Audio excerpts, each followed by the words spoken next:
dikenal dengan pohon angker. Ya akhul Islam, dengan berbagai macam cara setan berusaha supaya manusia mempunyai keyakinan yang tentunya berbau kesyirikan. Terkadang mereka mengatakan bahwasannya pohon ini kalau kita tidak melakukan izin, permisi atau yang lainnya, biasanya kita kesambet.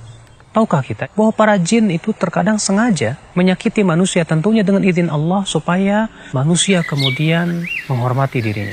Manusia kemudian mengikuti keinginannya dengan meyakini bahwasannya pohon itu bisa memberikan manfaat dan mudarat, sehingga akhirnya manusia takut dengan keangkerannya. Akhirnya apa yang terjadi? Dibikinlah sesajen-sesajen, dibikinlah kemudian sembelihan-sembelihan untuk para jin, sehingga akhirnya manusia pun jatuh kepada kesyirikan. Padahal Nabi SAW bersabda, semoga Allah melaknat orang yang menyembelih untuk selain Allah Subhanahu wa Ta'ala. Ketahuilah ya akhi, pohon tidak bisa memberikan manfaat dan mudarat. Demikian pula para jin pun tidak akan bisa memberikan mudarat kepada manusia kecuali dengan izin Allah Subhanahu wa Ta'ala.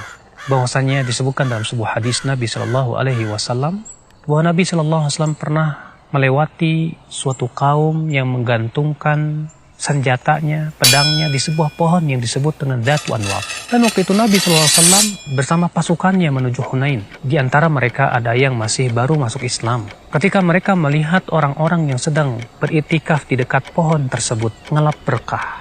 Apa kata mereka? Wahai Rasulullah, jadikan untuk kami pohon Dhatu Anwab sebagaimana mereka punya pohon Dhatu Anwab. Maka Rasulullah SAW marah dan berkata, Allahu Akbar, ini adalah sunnah orang-orang sebelum kalian. Kalian sudah mengucapkan apa yang telah diucapkan oleh Banu Israel kepada Nabi Musa alaihissalam. Ketika itu Nabi Musa melewati suatu kaum yang menyembah patung sapi. Kemudian kaumnya Nabi Musa berkata, jadikan untuk kami ilah sebagaimana mereka punya ilah. Di sini Rasulullah menyerupakan orang yang ngalap berkah kepada suatu pohon. Padahal pohon tidak bisa memberikan keberkahan. Pohon tidak bisa memberikan manfaat.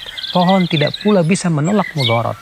Lalu mereka menggantungkan dengan keyakinan bahwa pohon itu bisa memberikan manfaat dan mudarat dan keberkahan. Berarti ia sudah menjadikan pohon itu sebagai ilah selain Allah Subhanahu wa Ta'ala.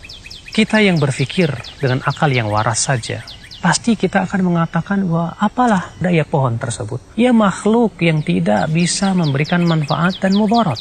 Hanya karena badannya yang besar, yang Allah ciptakan begitu besarnya. Lantas kemudian ya kita pun tergoda, kemudian akal sehat kita pun hilang, lalu menganggap bahwasanya pohon tersebut bisa memberikan manfaat dan mudarat. Tidak ya akhul Islam. Maka dari itulah Rasulullah SAW mengajarkan kepada kita, siapa yang singgah di suatu tempat, lalu ia mengucapkan doa ini, A'udzu bikalimatillahi tammati min syarri ma khalaq.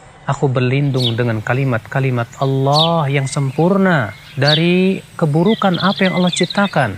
Maka ia tidak akan dibahayakan oleh apapun juga. Jadi Rasulullah ajarkan kepada kita adalah doa ini, bukan perkata permisi atau minta izin kepada ya penunggu pohon itu. Tidak ya akhwat Islam. Semoga kita diselamatkan dari kesyirikan ya akhi.